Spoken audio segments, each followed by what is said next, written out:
কি এত বড় কড়াই রান্না করে দেখে ভাবতেছো যে টার্নার ঠাকুর হয়ে গেলাম? না, একদমই না।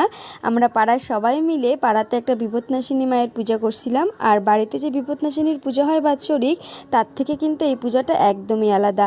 এটা হয়তো কেউ স্বপ্নে পাইছিল, তো সেই জন্যে পাড়ায় পাড়ায় কিন্তু ভাইয়ের মঙ্গলের জন্য এই পূজাটা করা হচ্ছে। আর এই পূজাটা কিন্তু মাগন তুলে করতে হয়, মানে বাড়ি বাড়িতে মাগন তুলতে হয়। আর বাড়ির থেকে চাল ডাল তেল মশলা টাকা যা দেয় তাই দিয়েই কিন্তু এই মায়ের পূজাটা করা হয়।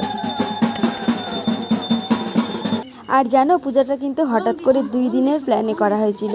তো এবারে কিন্তু মায়ের যজ্ঞ হবে।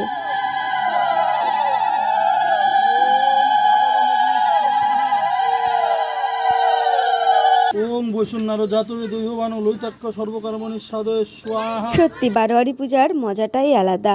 এই পূজাটা ভাইয়ের জন্য করা হয় ঠিকই, কিন্তু ঠাকুর যেন সকলের ভালো করে, সকলের মঙ্গল করে, মা যেন সবার বিপদ দূর করে। আমি আগেই বলছিলাম এই পূজাটা কিন্তু অন্য পূজার থেকে একদমই আলাদা। পূজা হয়ে যাওয়ার পরেই নাকি মাকে আর রাখা যায় না, মাকে বিদায় দিতে হয়।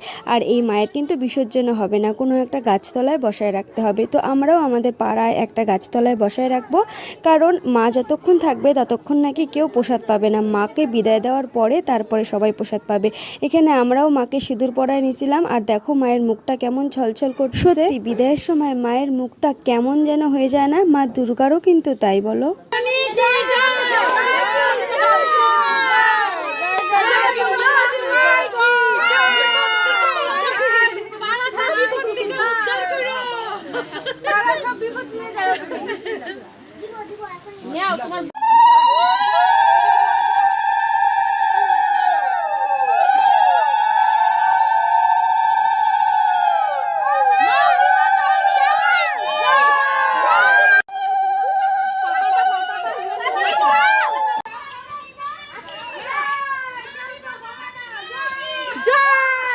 আমাদের পাড়ারই কালী মন্দিরে মাকে রেখে আসছিলাম। আর মা যদি সব কিছু ঠিক রাখে, যেন প্রতি বছর পূজাটা করতে পারি।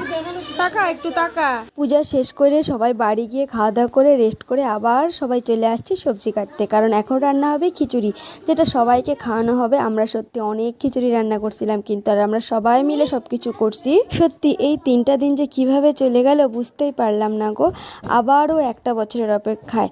মা যদি সব কিছু ঠিক রাখে, প্রত্যেক বছর পূজাটা করার চেষ্টা করব। পাড়ার মধ্যে একটা পূজা হওয়া সত্যি খুব দরকার গো, খুব ভালো, সবার মঙ্গলের জন্য।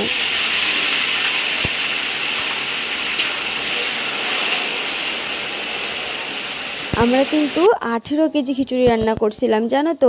ভয়ও পাচ্ছিলাম, আকাশটা ভালো ছিল।